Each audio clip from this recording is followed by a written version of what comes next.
Hello everyone, my name is Claus Andersen and I'm Sales Director in Vilofoss. Welcome to this webinar concerning heat stress in pigs. Today's presentation will be given by Arndt Schäfer, who is R&D and Technical Product Manager at Vilofoss, Germany. Arndt has a background as PhD in animal science in combination with practical experience from the pig farming. And he has worked for Vilofoss the last 25 years. During the webinar, it's possible for you to ask questions in the chat, and after the presentation, we will try to answer as many as possible.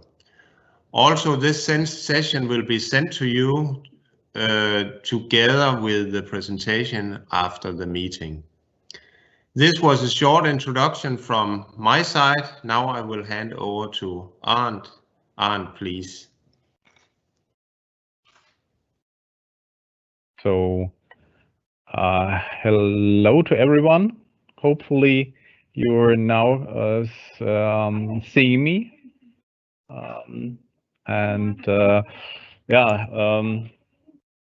Thanks for all watching today's webinar.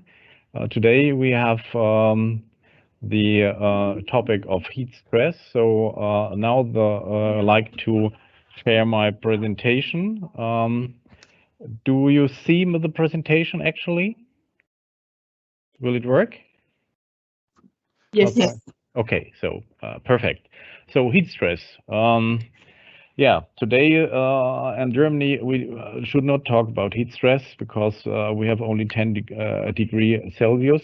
But nevertheless, we got the experience of 2080 and 2090 that we lost a lot of sows due to heat stress. So it means that we have a dramatically economic loss by heat stress. And just to see the next slide, if it works. You see the next slide? Yes. Okay, so you'll see that once time the US, they tried to estimate the losses due to heat stress, and they see that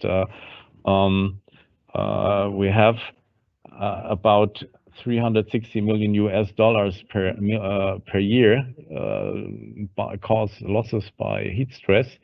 And this will not include the non-productive days for sows. And in Germany, we have the total loss of yields due to these temperatures we are not used to.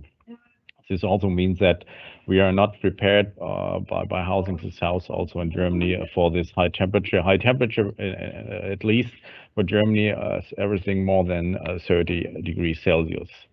But you see clearly that heat stress, it's a problem of summer, of course, because there we have a higher temperature. And what will be the background that we have these problems with heat stress in swine? First of all, physiology of pigs is not built for high temperatures because they are not able to sweat, because they have a lack of these sweat glands, and they have extremely good working heat isolation by the subcutaneous fat tissue. So this heat stress, especially in summer, gets more worse when there's a combination with a high humidity. And as I already mentioned, we have a special systems of housing because we do have also winter. So that's a compromise in housing between these two weather extremes, because in Europe and in Germany we do have different temperatures. We have springtime, we have winter, we have summer, and therefore we do have these problems. Okay, and the next problem, how to get rid of heat by the pig. They're not at least able to have a good working heat release. Most of them is by panting. It's no to 70%. Means extreme high frequency of breathing. Yeah. And what will be the ideal temperature for sows? You see that the thermoneutral zone is by definition, is the temperature where there's no regulation process is needed to maintain the normal body temperature. What does it mean? We have the south, which would be 15 up to 20 degrees, and we have the suckling piglets, would be 28 to 28. And this is the first problem we in general have in the farrowing pen, because we have two different requirements of heat between the suckling piglet and the sow, and they're very close together in this farrowing pen. So nevertheless, despite the temperature outside, we have a heat stress after farrowing at all, because we have these different thermoneutral zones for the suckling piglet and the sows. And it will change and when they go to the flat egg, the weaners, we have at least a slightly similar temperature optimum for them. But if you see the slaughter pigs, 30 kilogram live weight and 110 kilogram live weight, we even have a big difference in the optimal temperature for them. And this causes even problems or even a bad influence on performance. To measure the heat stress, we do have the expression THE, temperature humidity index. And this is even the worst combination, high humidity and high temperature. You probably know it when you go for the sauna. And the humidity is increased. You have another emotion concerning the heat in this part of the pen. You see that we have a severe heat stress when the humidity is higher in combination with temperature. And therefore, we have this table for slaughter pigs. And you see when the red zone is when problem starting, when humidity meets, for example, 100% humidity and 27 degrees Celsius. This means here it's identified to emergency heat stress. But at least even before behavior of pigs change. If you see this table, even when it's 20 degrees for slaughter pigs, they're increasing the water vapor, and even at 25 degrees Celsius, they start reducing the feed intake. Therefore, it's a slightly process with the temperatures and the influence of the heat source for slaughter pigs. But nevertheless, feed intake, it's not the only problem we have when we face heat stress and the reduced performance. We do also have cardiovascular problems, even in extreme leads to muscle cramps and to collapse. We all know what happened when the heart of a pig is influenced by heat stress. It's nearly to total loss, as we faced 3 years ago in our stable. The oxidative stress, the imbalance, the radicals weakens the immune system. Also, I will show that some diseases are getting more important when there's additionally heat stress. We have this leaky gut. I think everyone knows what it's meant, what is.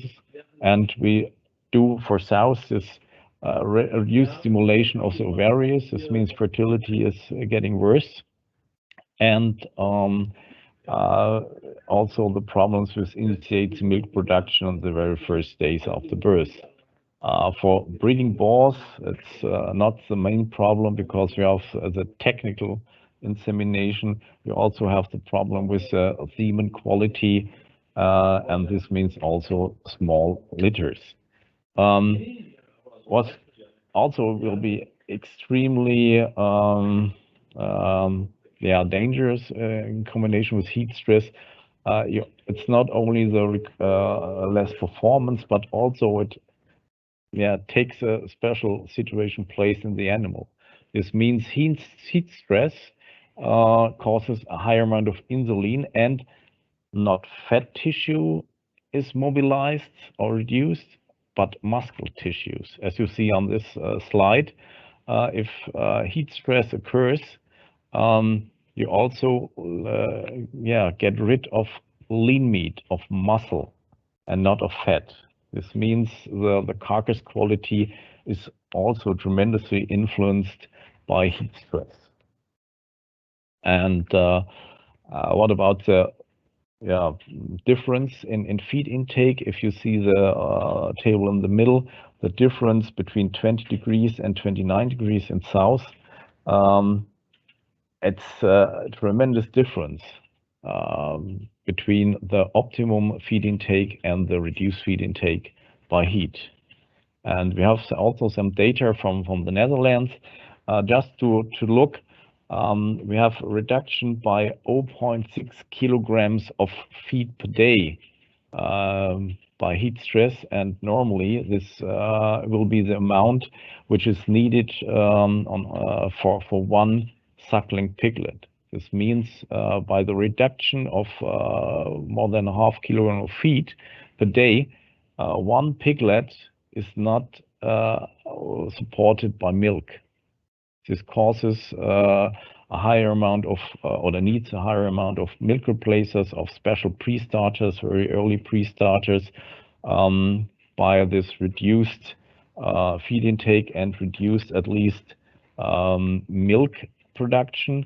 The fertility also, I already mentioned, will going down during the hot weather seasons. But nevertheless, besides this litter reduction, we see over the years that the weaning weight also is getting down. And there is a direct combination with the reduced milk production, which be 20 or 30% under heat stress circumstances. As you see on this slide, we have this change from 18 to 29 degrees Celsius. The milk production is tremendously reduced. You know that per 1 kilogram of gain for a piglet, you need 4 liters of milk. And when you lose nearly 1 or even a little bit more liter milk per day for the complete lactation period, it's a tremendous impact on the weaning weight and the also surviving of the piglets. And not even the total amount of milk, it's influenced by the feed intake and the heat stress, but also on the colostrum amount.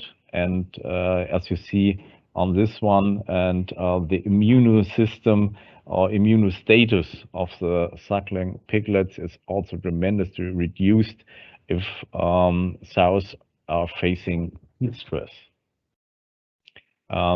Here also additionally some more authors which looked for the EGD concentration compared to the control without heat stress. You see that it's nearly 20 up to 30% less EG in the milk. So first idea to face at least this reduced feed intake was to stimulate feed intake during this high temperatures. From the side of the nutritionist, it would be first of all the easiest way to stimulate feed intake if we know that feed intake is influenced by the hot temperatures, by the heat stress. So first of all, we see at least the behavior of the sows. It looks like that when the temperature is high, they like to eat more in the very early morning when it's still a little bit cooler by temperature. And of course it is. If you see that between midnight and 10 o'clock in the morning, almost 76% of the complete feed intake takes place there. This means that if you look about the feeding rate strategy and flavors, you have to also to start very early in the morning with feeding. It's not a surprise that in the afternoon where temperature quite high, let's say, will not eat so much, but afterwards in the evening when it's getting colder or cooler, they also have a second pike with high amount of feed intake. But nevertheless, if you see here, there was a taste with trial with the product Taste, just to stimulate feed intake in the very early morning. We do have an influence on feed intake by stimulating flavors, but there's no effect if you also will not change your feeding strategy, so sows have to be fed in the very early morning. And I was also quite curious that there is an influence on genetics, on feed intake, on sensitivity towards the heat stress. It may also be a combination of the total amount of live-born piglets, because here you see that den bread was very sensitive to a flavor to increase feed intake or stabilize feed intake. It's not in this case increase feed intake, but stabilize feed intake. The breeds with high amount of live-born piglets are more sensitive towards heat stress. And also we saw clearly this is a trial we did on our own trial facility in Germany of Vilofoss, that the amount of dead-born piglets was tremendously increased when temperature are high. These were two trials, 30 and 37 degrees. It's very hot for us. So we saw that the dead-born piglets increased by heat. So we started to test the product, a birth preparation product. We started at least 5 days before farrowing and 2 days afterwards. And we saw clearly that there is an influence birth preparation during hot temperatures. We tested also in the colder season. We did not see that effect at all. So by our experience, we say that birth preparation during summer might be a good idea to reduce dead-born piglets by heat, because we have to see that the behavior of the sows will change also in the farrowing pen. They lay down on the floor, and they go very quickly down to the floor when temperature is very high. So therefore, we also have a higher amount of dead-born and dead piglets in the farrowing pen. But nevertheless, also there is an influence of birth preparation during systems heat during these circumstances, these hot circumstances. So we worked on this very, and also the next means by nutrition to fight heat stress will be also a good idea to work with products, additives, which stabilize digestion. For example, here, first of all, we have to mention that live yeast will have an effect on heat stress at all. You see the feed intake, you see at least the combination of piglets weaned and the mortality. So live yeast also will be a good idea to stabilize digestion.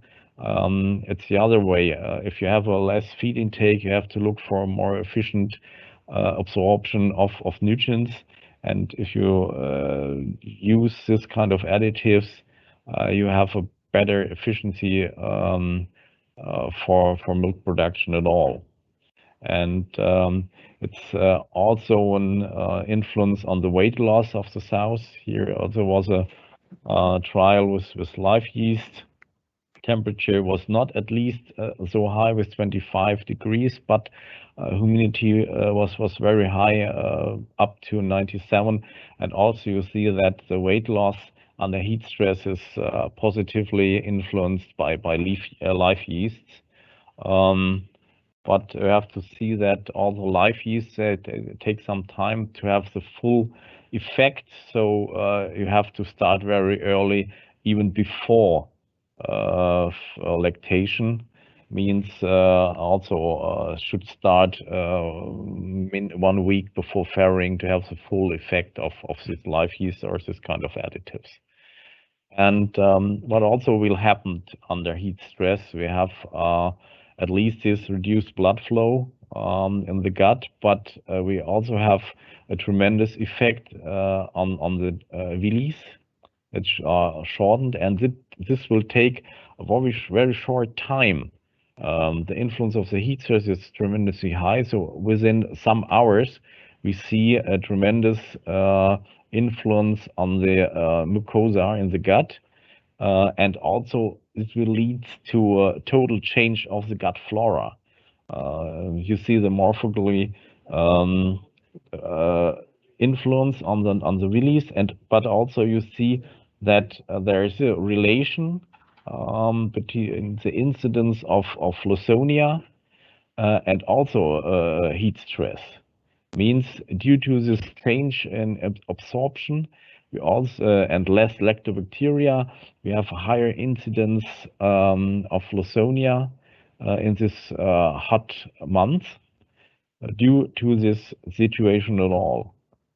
And this means this leaky gut. You know that there are tight junctions in the between the different mucosa cells. We normally are closed by proteins like claudin and occludin. But if you have heat stress and this change in morphological of the villi, there also is it's an open door for this kind of streptococcus, for example, something like this.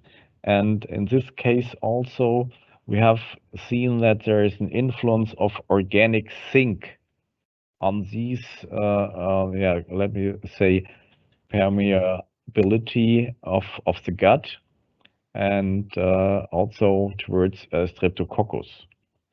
Let's see the intestinal integrity. As I also mentioned, this means if you use some special kind of organic zinc, you also have an influence on this integrity of the gut. And therefore, we as Vilofoss, we created a system additive called Supplex Summer, where we also put together our experience of different additives. So first of all, we use, for example, betaine in this product, which also regulated the osmolytic situation in the gut. We use this organic zinc to be sure that these tight junctions are not open for some bacteria. And of course, as I already mentioned, that we have a lot of more radicals caused by heat stress in the animal. We also use, for example, vitamin C to fight this influence on heat stress in the pig. And so the next will be our at least recommendation what to do to fight the heat stress. Of course, there are technical means at all concerning fighting heat stress, and of course using cooling systems in Germany. Some stables, they start to use showers for the sows, so they can regulate the temperature by their own. Of course, air circulation we do have, but probably not enough working for the higher temperatures. And of course, we have to rearrange our daily work when it's hot concerning vaccination, insemination. We should split, as I already mentioned, also the feed, more feed in the early morning or late evening. And also, of course, the supply with water. It's a big problem we still have in Germany, concerning the water flow rate, also on working place. Some instance also we do use acids to stabilize water when the temperature is quite high. And the past, in the very past, also there were some trials to use also flavor in the water to attract the water input. But actually, it's more efficiently to use, I think, acids to stabilize water quality than using flavors. So also in general, we have to optimize feed composition when there's, of course, we have to do it around the year, but nevertheless, we have to optimize protein levels, less protein levels to make it more suitable to the situation of heat stress.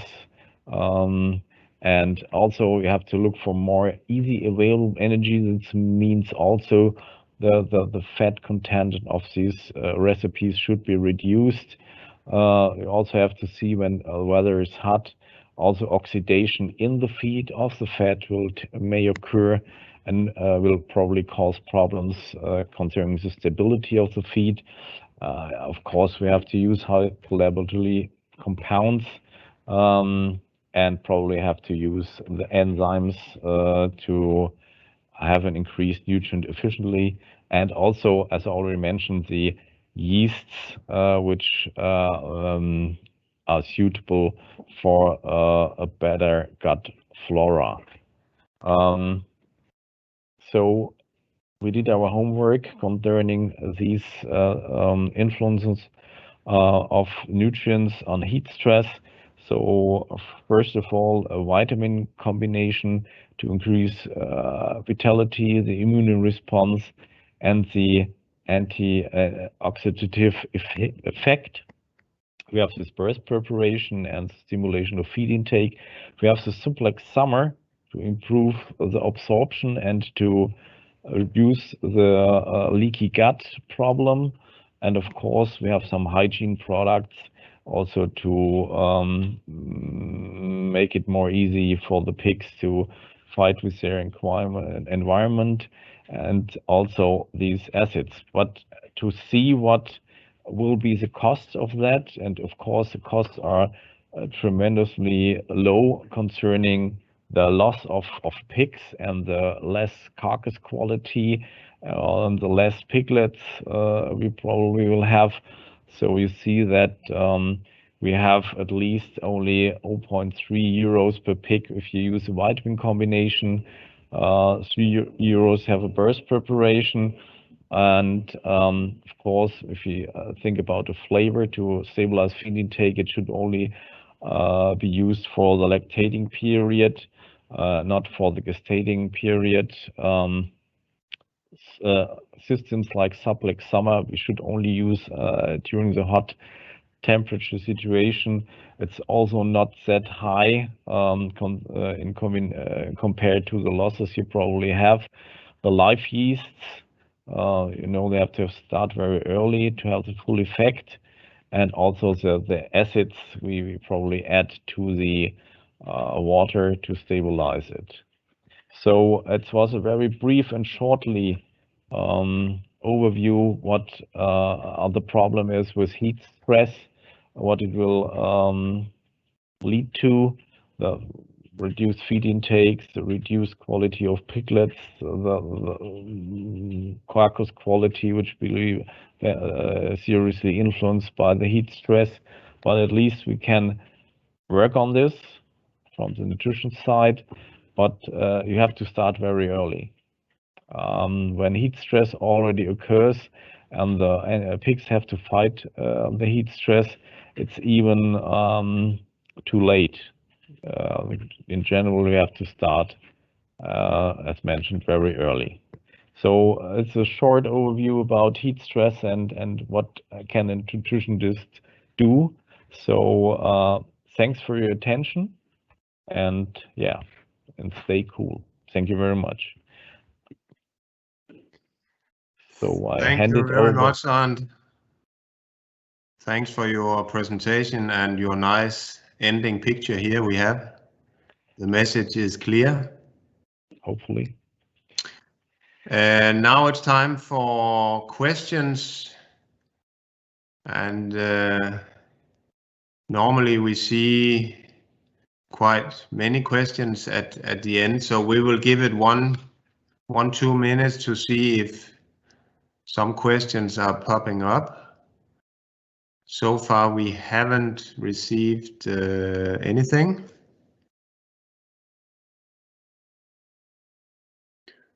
But in the meantime, I can say that we all from Vilofoss hope that this webinar has given you some more insight into this very important topic.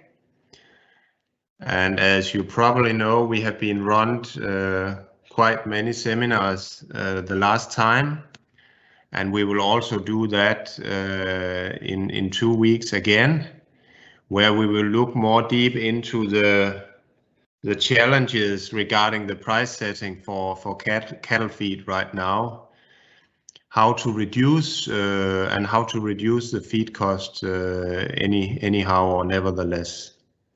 It will take place the 3rd of June at same time as today.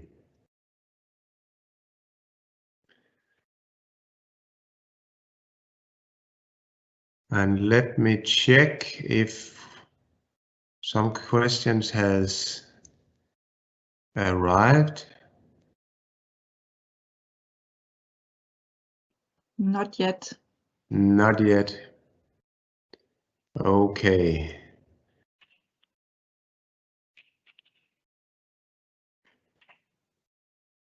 We are ahead the time schedule, so we can give it, I think, 2 minutes more.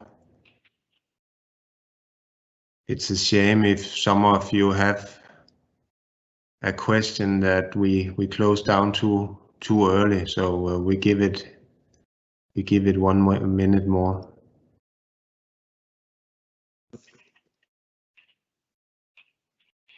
The heat stress in Germany all the years, we do not have this problems. It's more the problem between the different seasons in Germany. We have the cold winters and the warm summers. So it's also a special problem to work on this. But heat stress, as I mentioned, 2018 and 2019, we had a tremendous loss of gills, because our systems, our production systems are not very adapted to high temperatures. It's a problem we more face the last 4 years. Okay. But the prices for piglets in Germany are extremely high, and it will be in the future also very high. So just to see on the costs, it compared to 1 piglet more, it's a very good return of invest to take care for heat stress influence. Yeah. Now we have a question on what exactly is the difference between live and dead yeast? It's due to the production. We have to see that the live yeast is able to bind also toxins and some bacteria, so it's a more active form to work on. And dead yeast, they do not have more. The activity of this product is totally different.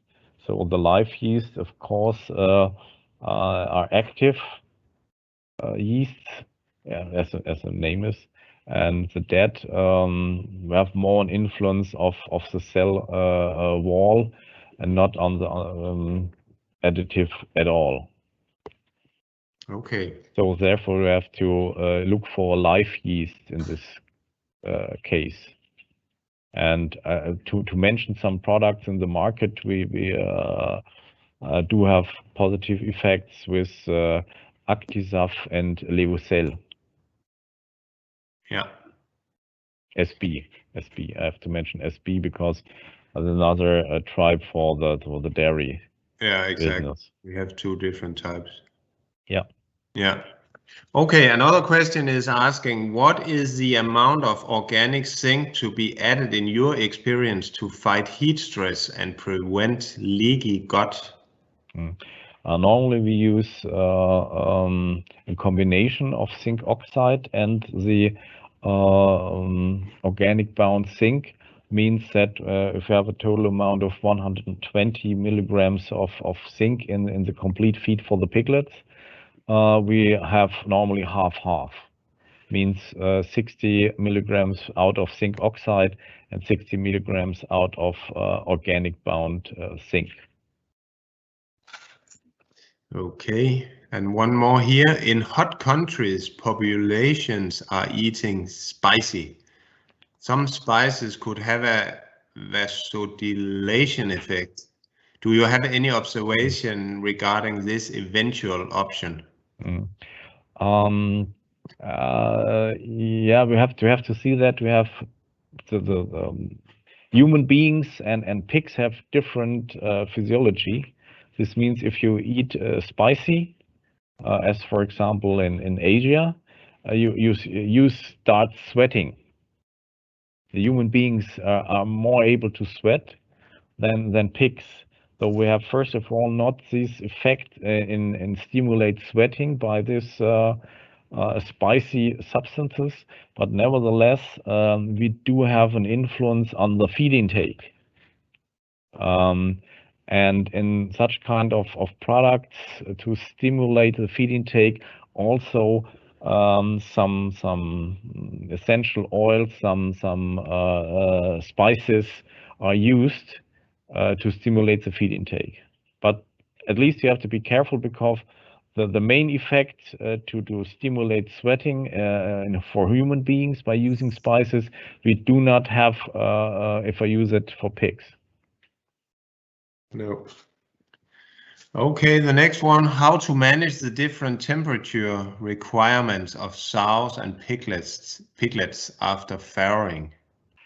It's on this question a lot of guys work since years. You have to form some different temperature zones as you use floor heating systems, for example, some boxes where the piglets should go. And also we do have some cooling. It's more technical aspect. We do have some nose cooling systems. Means a special air circulation on the nose of the sows to have this effect for them. But it's even more a technical aspect. Different zones and special air condition for the sow above the trough. Okay, thank you very much.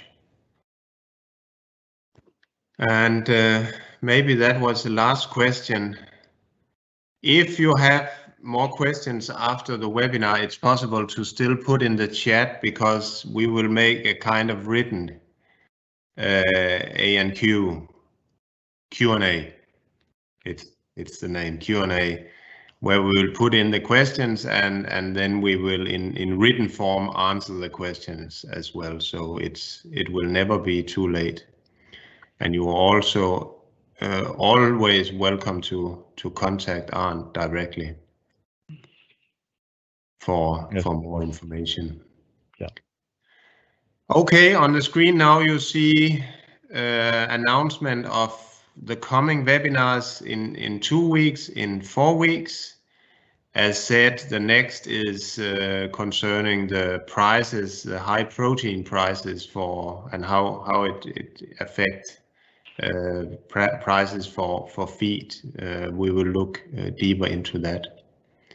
And then in 4 weeks, we will be more specific about the harmful effects of ammonia in the barn and how to reduce it. So I think it's time for rounding off the meeting. Thanks again to all of you out there for participating. We are very happy about this, and we are happy about that you are following us on these virtual meetings here. From my side, only left to say thanks and have a nice day. Take care and hope to see you again. Goodbye. Okay. Bye.